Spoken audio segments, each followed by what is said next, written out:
Welcome to another of our devotional studies in the book of Job, as we seek to understand the question of suffering.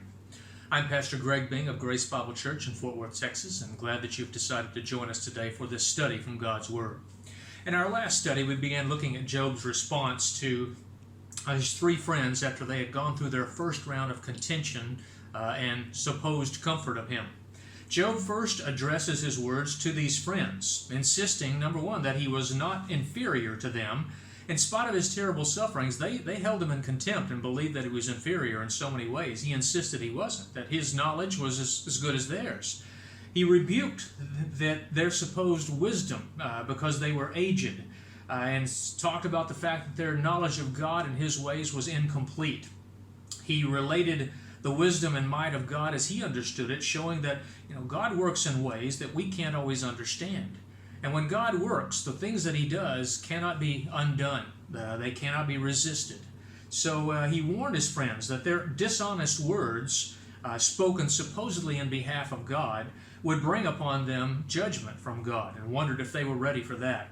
He expressed his desire that they would remain silent. He says, that would be the best wisdom you could give me if you remain silent. He says, let me speak to God. Let me give my defense. Let me give my reasons before God. And that's what he asked for. In chapter 13, verse 13, where we stopped last time, we read these words. He told them, hold your peace with me and let me speak. Then he says this, then let come on me what may. He says, I'm ready to take whatever comes, but I do want to speak with God. And so he says in verse 14, why do I take my flesh in my teeth and put my life in my hands? And these are two Hebrew idioms that basically have the same meaning. They talk about Job's willingness to put himself at risk, either his flesh or his life at risk over this. Now, why is he willing to put himself at risk? Because he says in verse 15, though he slay me, though God slay me, and he might do that. Job is not sure whether he's going to die or not. In some ways he wishes he could, but though he slay me, Job says, yet will I trust him. Job has not lost his faith in God. He says, I'm going to trust him regardless. I'm going to keep my hope in him. I'm going to wait upon him. He says, even so, even if he does slay me, I will defend my own ways before him. I want a chance to talk to him and defend the life that I've led and reason with him and give a defense for myself. He says in verse 16, he also expresses his great confidence. He says, and he also shall be my salvation, or my deliverance. He says, for a hypocrite could not come before him. Job says, I'm not a hypocrite. I'm not someone who knows they're guilty and is trying to hide it. He says, I know that I'm not guilty. A hypocrite wouldn't even come before God and present his case to God. But I do. That's why I know. I'm confident that I'm going to have deliverance from all of this. He says to them in verse 17, he tells his friends, listen carefully to my speech and to my declaration with your ears. See now, he says, I have prepared my case. I'm ready to give my case in court before God. And he says, and I know that I shall be vindicated. I'm going to be justified, because he has a clear conscience about his life. He says, who is he who will contend with me? Certainly not these three friends. They've tried, but they can't. He says, if now I hold my tongue, I perish. He says, I have to speak. If I don't, it'll kill me. As he makes his appeal to God, and that begins in verse 20, this runs all the way through the rest of chapter 13 and then through chapter 14. We see Job's appeal. But the first thing he does is he asks two things from God. Only two things do not do to me. Number one, he says this, then I will not hide myself from you. I don't want to hide anything from you, but I ask you to do two things to help me be plain and clear to you. Number one, verse 21, withdraw your hand far from me. And number two, let not the dread of you make me afraid. Job is asking that his body be free from the racking pain of disease. He's asking that his heart be free from the dread and fear of God, so that he can speak to God and not hide anything from God. He makes his appeal to God, and verse 22, he says, then call, God, and I will answer. Or let me speak, and then you respond to me. He says, either I can speak first and you can, but let's continue this. And then he asks a question, verse 23. The key first question he has is, how many are my iniquities and sins? He says, how many things have I done sinning against you that would bring on such severe sufferings and pain and judgment? Make me to know my transgression and my sin. That's been Job's greatest pain through all of this, is not knowing what he has done, how he sinned against God to bring this on himself. Then in verse 24, he begins with the question, why? Again, which is the key question we've seen throughout Job's speeches and his contention with his friends. He says, why? And as you go through these verses 24 through 28, notice what he says. Why do you hide your face? Why do you regard me as an enemy? Why do you frighten me like a leaf and pursue me like just stubble? He says, why do you write bitter things against me? God, by his things that he brought into Job's life, it was a bitter indictment against Job, and it certainly left Job bitter in his soul. Why do you make me inherit sins of my youth? Maybe these are sins early in my life. Is that what you're holding against me?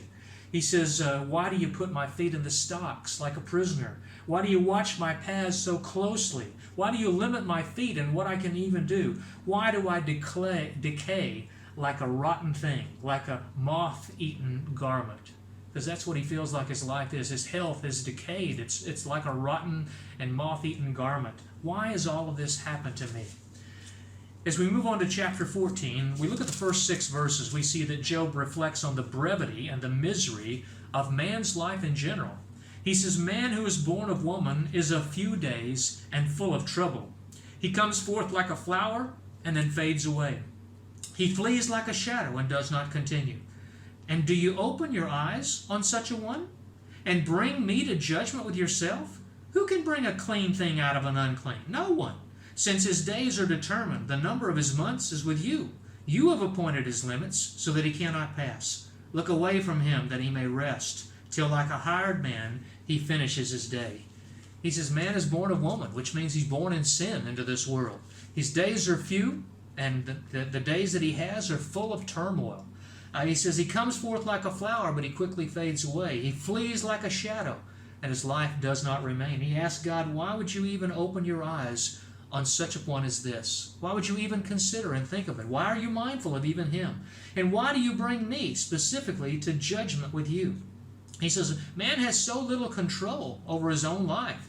He says, you're the one who's determined so much, or the circumstances of life determine so many things. He says in verse 4, this is a key verse, who can bring a clean thing out of an unclean? We're born in sin. How can we bring a clean life out of a sin nature like we have? He says, no man can. No one can do that. He says, man's days are determined by you. You appointed his limits. He cannot pass those. He says, just look away. Look away from me for just a little while. Let me rest. Like a hired man rests at the end of a hard day's labor. Let me rest. Job illustrates the hopelessness that man has in life, the fact that man's life is going to end in death. He compares it with a couple of illustrations. This is verses 7 through 12. He says, there's hope for a tree. Even after if a tree is cut down, or if it grows old, or even if its stump dies, it may still sprout again. There still may be life in the branches that it would sprout. Even the scent of water can cause it to come to life. He says, in contrast with that, man has no such hope. Man dies and he's laid away in a grave. Man breathes his last, and he asks the question, and where is he? He says Job's view of death here is certainly limited. He expresses here the view of man's life here on the earth. As the book of Ecclesiastes says, man's life under the sun. He says man's life is like water that disappears from the sea. It's like a river that parches and dries up. Man lies down and he doesn't rise. Now he's talking about resurrection in this life. You don't get to redo on your life. You don't get to start your life over again. He says they die and they will not awake from sleep. Now, when you read these verses, especially verse 12, you might think that Job, this pessimistic viewpoint that he holds, indicates that he has no hope of resurrection.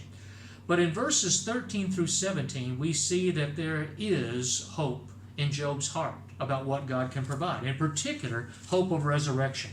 Look at verse 13, Job chapter 14. He writes and he says, "Oh, that you would hide me in the grave, that you would conceal me until your wrath is past, that you would appoint me a set time and remember me. If a man dies, shall he live again? As all the days of my hard service, I will wait until my change comes. You shall call, and I will answer you. You shall desire the work of your hands. For now you number my steps, but do not watch over my sin. My transgression is sealed up in a bag, and you cover my iniquity." Job is appealing to God to hide him from his wrath. he basically, again, expresses his desire that he would die. He says, I want to be hidden in the grave until your wrath is past. Your wrath upon my sins is past. And then I want you to appoint me a set time for judgment.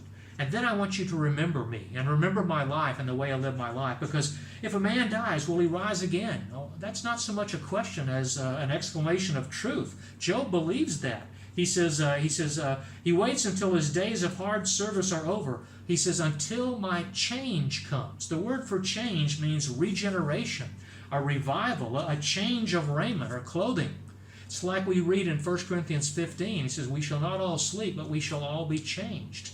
Our corruptible and mortal bodies are one day going to be clothed in something that is immortal, incorruptible, new bodies. Job seems to indicate that very hope here of resurrection. Verse 15, it says, you shall call, and I will answer you. In John chapter 5, it talks about when Jesus calls to those who are in the grave, they will answer and they will come forth. Some to a resurrection of righteousness, some to a resurrection of condemnation, but there is resurrection. When Job is resurrected, he will rejoice in the fact that God's wrath is past, and so his sins will be sealed up and covered over. He will have forgiveness from God from those things. In the last few verses, Job returns to words that seem to be expressed not from hope, but from despair, illustrating how God destroys the hope of men. And he says, as the mountains crumble, as the rocks are moved out of their place, as the water wears away the stones and washes away the soil, he says that's what man's life is like. He says in verse 22, his flesh will be in pain over it, and his soul will mourn over it. God destroys man's hope in those ways, to the point where, as Job is expressing it, my flesh right now is in pain. He says, my soul mourns. There is a loneliness. There is a separation in his life right now, even from his own family. And he says that's taken away, in a sense, his hope. He's forgotten, in a sense, the hope that he truly has in resurrection. In our next study, we're going to move on to the second round of contention between Job and his three friends. We'll look at the second speech of Eliphaz in Job chapter 15, and after that we'll look at Job's response to him in Job chapter 16 and 17. We hope that you will join us as we continue these studies.